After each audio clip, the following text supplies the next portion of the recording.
The three-term mayor of the nation's largest city has been fighting to make New York safer, skinnier, and healthier, whether we want to be or not. And on tonight's show, some great guests are set to debate Bloomberg initiatives ranging from cops stopping and frisking folks that the cops feel are suspicious to the banning of Big Gulp drinks we talked about last week, and more recently, the outlawing the public sale of cigarettes. So why is this stuff important outside of the Big Apple? Because even though the mayor's on his way out, if history's any indication, the Nanny State is coming to a town near you. So with the help of conservative icon Ann Coulter and liberal firebrand Mimi Roth, hi ladies, who riled up so many of you last week, we'll debate the issue. So ladies, welcome. Let's start, folks, with the public sale of cigarettes. Here again, the mayor. We're proposing legislation that would prohibit display of tobacco products in most retail establishments. The reason? Such displays suggest that smoking is a normal activity and they invite young people to experiment with tobacco. I don't really think it'll change, though, like teenagers knowing about it. Like, I feel like they already know about it, so it wouldn't really make a difference whether it was concealed or not. So, Mimi, isn't that kid right? It doesn't really make a difference. Kids all know how to find cigarettes. It actually makes a big difference. And one of the things that I admire about Mayor Bloomberg is he's a student of behavioral psychology. And what behavioral psychology tells us is if you increase the inconvenience just a little bit, you will reduce the behavior and the consumption. So having to ask and not having it visible so you don't have that impulse, it will reduce consumption, absolutely. So you mean like condoms or what? Female hygiene products? No, wait, not wanting to use condoms is a different issue, I think, Geraldo. But Ann, do you think it is, are you a student of behavioral science? I think I do not want a mayor who is a behavioral scientist experimenting on his citizens. He's not, he's just aware of the reports. I think we're about at the point that we should just, have the death penalty for smokers. This is the one thing we will stigmatize. They do have a death penalty. Everything, self-induced. just everything that you can do to try to discourage behavior, it all comes down on the smoker. I mean, there's a lot of behavior that's worse.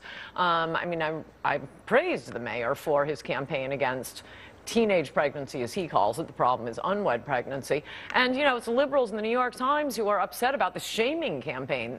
Look, shaming clearly works. Liberals love shaming. I agree. They that's love a great stigmatizing. Campaign. Yeah, stigmatization is So when they really pretend to be against unwed motherhood, they really aren't against it, or they'd allow stigmatizing. We know what... Wait, hold it. Before we get to liberals being against the stigmatization of unwed teenage pregnancy, stick to the cigarette displays for a second. Is the mayor right, and isn't this a giant step in the Nanny State? Isn't this like the Big Gulp drinks? Yes, and like Big Gulp.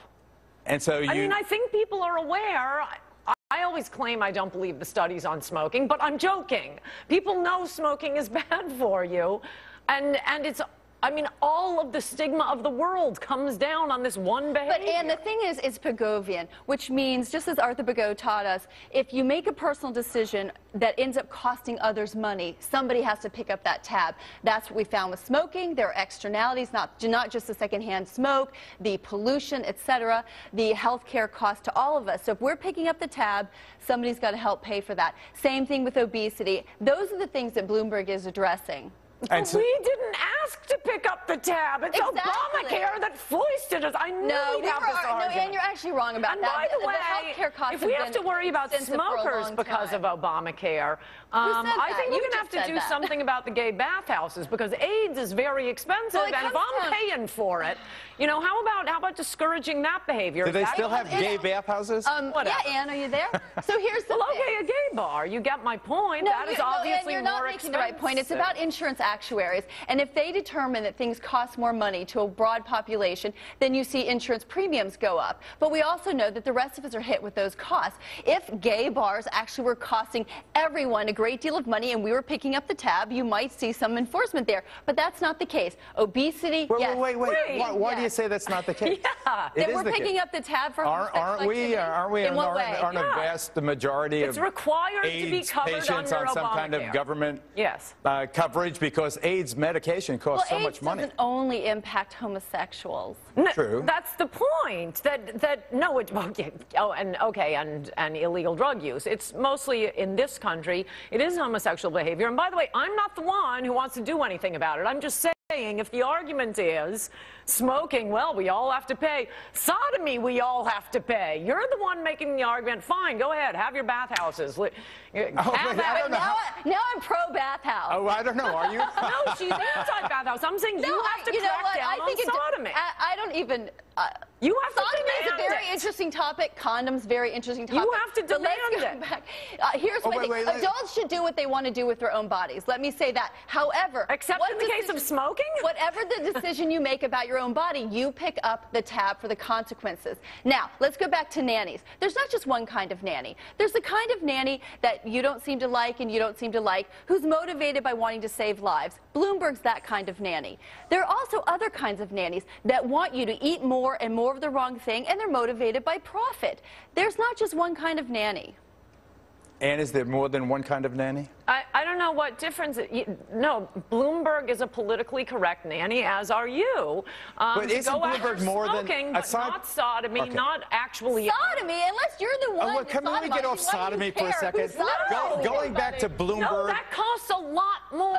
Okay, going back to Bloomberg and the have the nanny state. Let's have the nanny state. But at what point is the nanny state really leadership? And it's helping New Yorkers to become safer and healthier and live longer and have fewer crime. It's whatever they're chattering about at Zabar's that suddenly Bloomberg is going to crack down on. But no, the rise of diabetes. Well, that's a nonsense statement. Wait, Ann's rolling her eyes. Let her finish this diabetes. Okay, go back to Zabar's. Quick, you distracted me. The behaviors that liberals approve of, they will not stigmatize.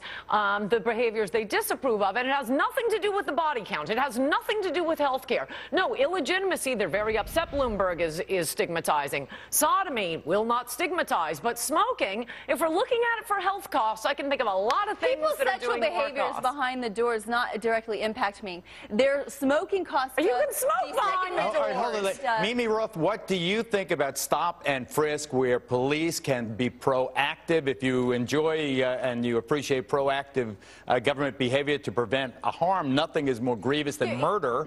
What about stop and frisk to search kids or young people they feel are suspicious to get their guns before they use them? I have to say that in many cases it's proved effective. So I'm not completely against stopping and frisking. I don't think that it is, I think it's necessary. I think profiling is necessary. That's the times we live in. So that's a stunning answer from a liberal. And you guys called me the liberal. I'm case by case. I don't know how I got that label. That's fine with me. And what do you think about stop and frisk? frisk? Well, as you know, I want to use drones for stop and frisk. You mean just like a hellfire strike? What do you think about stop and frisk, seriously? It's saving lives. I mean, of course I'm for it. And I'm sorry I'd forgotten his name. I didn't know you were going to ask me about stop and frisk. But there was a black councilman a few months ago, a small child, like 4 years old, was shot in a drive-by shooting or something. And he said, you know, screw it. I'm for stop and frisk now. We can't have these innocent children being mowed down. On that happy note, we are agreed.